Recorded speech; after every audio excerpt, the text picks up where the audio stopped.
Oke, assalamualaikum warahmatullahi wabarakatuh. Kembali ke pelajaran kimia. Tetap semangat. Untuk hari ini kita bahas materi tentang struktur atom. Di materi ini, di dalam video ini akan kita bahas 4 materi. Yang pertama partikel dasar penyusun atom, kemudian notasi atom, komposisi atom dan ion, kemudian isotop dan isobar, dan isoton. Oke, kita lanjut ke slide berikutnya. Di sini adalah perkembangan model atom. Kemarin sudah beberapa video untuk perkembangan atom itu sudah saya tampilkan di pertemuan sebelumnya. Perkembangan model atom itu ada yang pertama model atom Dalton. Di sini model atom Dalton, kemudian J.J. Thomson, di situ ada penjelasannya di dalam video. Kemudian di model yang ketiga itu adalah model Ernest Rutherford. Itu kemarin sudah saya suruh kalian di tugas itu untuk mau menggambar modelnya. Kemudian model atom yang selanjutnya adalah ini model atom Niels Bohr. Niels Bohr itu ditemukan pada tahun 1917. Kemudian setelah itu adalah model atom Schrödinger pada tahun 1926. Ini adalah model atom yang akan memunculkan model atom yang akan kita gunakan sampai saat ini adalah model atom modern atau model atom bilangan kuantum. Ini sudah ya, materi ini sudah ada di video sebelumnya. Kemudian di sini partikel dasar penyusun atom. Di sini menurut Schrödinger ini adalah di luarnya ada yang namanya pola gelombang, jadi seperti gelombang. Kemudian ini di slide, untuk lebih jelasnya di slide ini partikel dasar penyusun atom itu ada yang namanya awan elektron, di bagian tengah itu proton dan neutron.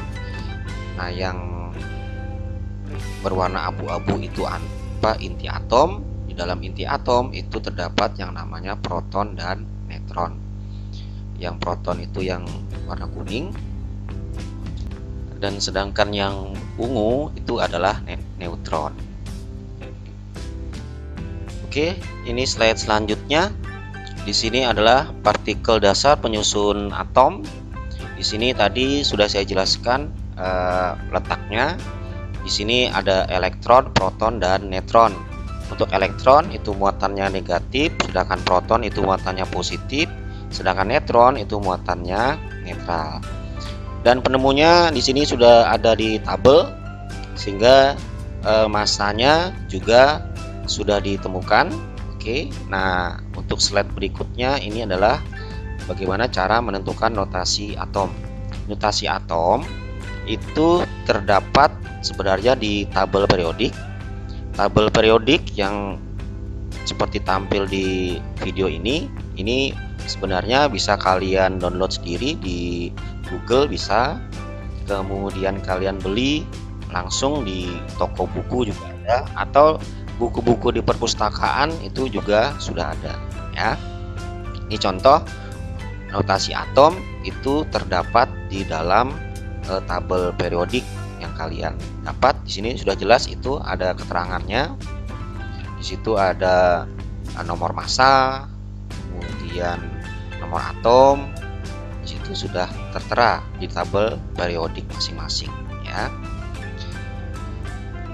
Di sini kadang-kadang juga nomor massa dan nomor atom itu ditampilkan seperti gambar ini, ada di beberapa tabel periodik.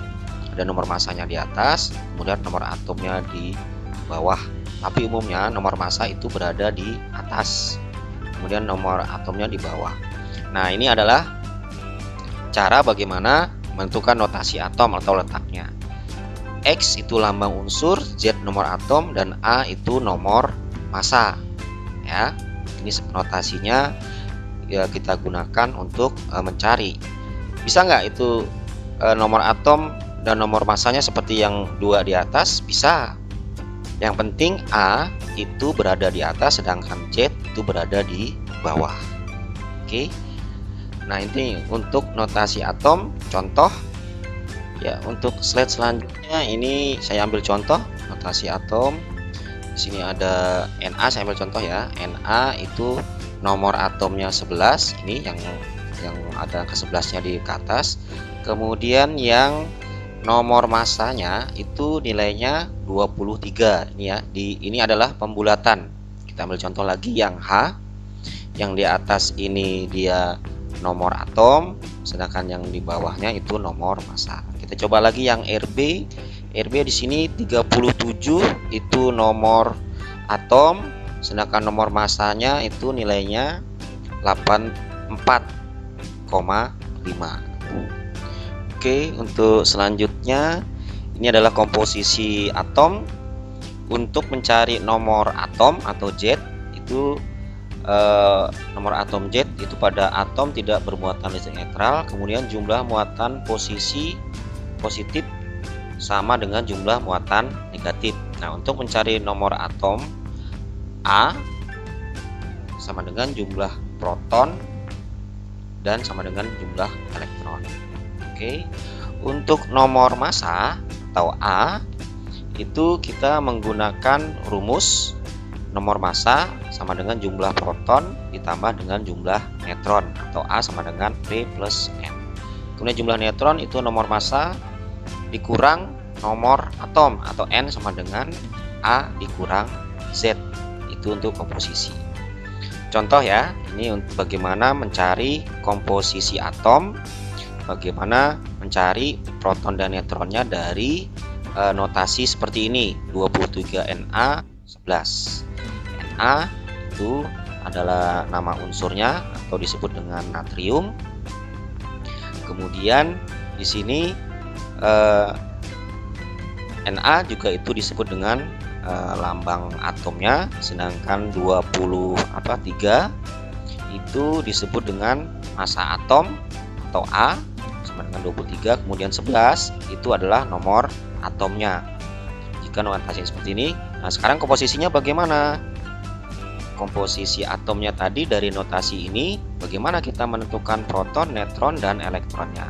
Nah, dari rumus tadi, jumlah proton itu sama dengan, ya betul, untuk proton itu nilainya sama dengan Z atau nomor atom, kemudian elektron juga sama dengan nilainya sama dengan Z atau nomor atom. Bagaimana dengan neutron? Ya, untuk neutron itu adalah A dikurang Z, berarti nilainya menjadi 12. Oke, kita coba lagi di sini 12 Mg 24. Tadi sudah kita coba di natrium tadi ya.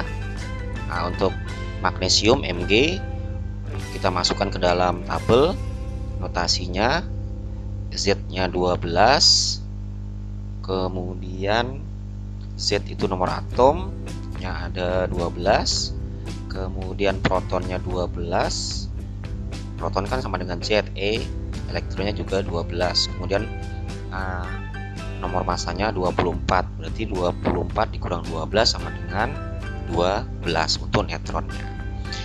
Kita coba lagi ini di contoh soal 23 Na11, tapi di sini ada muatannya. Muatan itu ditandai dengan tanda positif.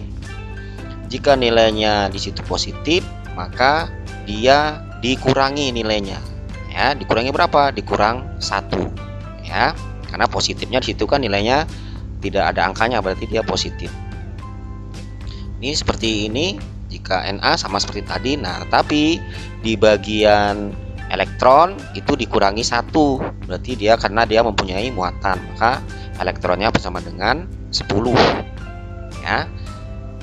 Kemudian kita coba lagi di sini yang mempunyai muatan 2 negatif untuk oksigen. Untuk oksigen, O-nya itu lambang atom, massa atomnya O itu 16, nomor atom Z-nya itu 8. Bagaimana komposisi ionnya? Di sini jumlah protonnya sama dengan Z, berarti 8. Kemudian jumlah elektronnya itu sama dengan Z juga. Tetapi di sini karena dia mempunyai muatannya berapa? 2, negatif 2. Tapi karena di sini muatannya negatif, maka kebalikannya, maka dia ditambahkan. Nah, berarti Z ditambah 2. Berarti 8 ditambah 2 sama dengan 10. Untuk jumlah neutron berarti A dikurang Z, berarti 16 dikurang 8. Oke, udah dipahami ya untuk yang komposisi yang bermuatan. Oke, ini selanjutnya penggolongan nuklida. Untuk penggolongan nuklida di slide ini adalah penggolongan berdasarkan nomor atom dan nomor massa. Di sini ada 3 jenis penggolongan nuklida. Isotop adalah atom-atom dari unsur yang sama dengan Z, ya sama tapi A-nya berbeda. Contohnya 1H1 sama dengan 2 dan 2H2. Bisa dilihat di atas itu perbedaannya dia di Z-nya atau nomor atomnya yang berbeda. Ya, yang di hanya yang pertama itu 1, yang kedua itu hanya ada 2 Z-nya. Kemudian isobar itu adalah atom yang memiliki A atau nomor massa itu yang sama tetapi Z-nya berbeda atau nomor atomnya berbeda. Bisa kita lihat di situ nomor massanya itu sama tetapi Z-nya yang berbeda, 19 sama 20. Kemudian isoton adalah atom dari unsur yang berbeda dengan jumlah neutronnya yang sama. Berarti di situ menghitung jumlah neutron. Menghitung jumlah neutron itu A dikurang Z. Nah, tinggal dikurang aja. Ya, tinggal dikurang aja. 24 dikurang 12 itu sama dengan 12. Kemudian untuk yang Na 23 dikurang 11 itu ya sama dengan 12. Jadi neutronnya sama. Oke, saya akhiri dulu. Wassalamualaikum warahmatullahi wabarakatuh. Silahkan kalian kerjakan tugas mandiri di Google Classroom. Kemudian kalian foto dan kirim di menu penugasan. Oke, wassalamualaikum warahmatullahi wabarakatuh. Terima kasih.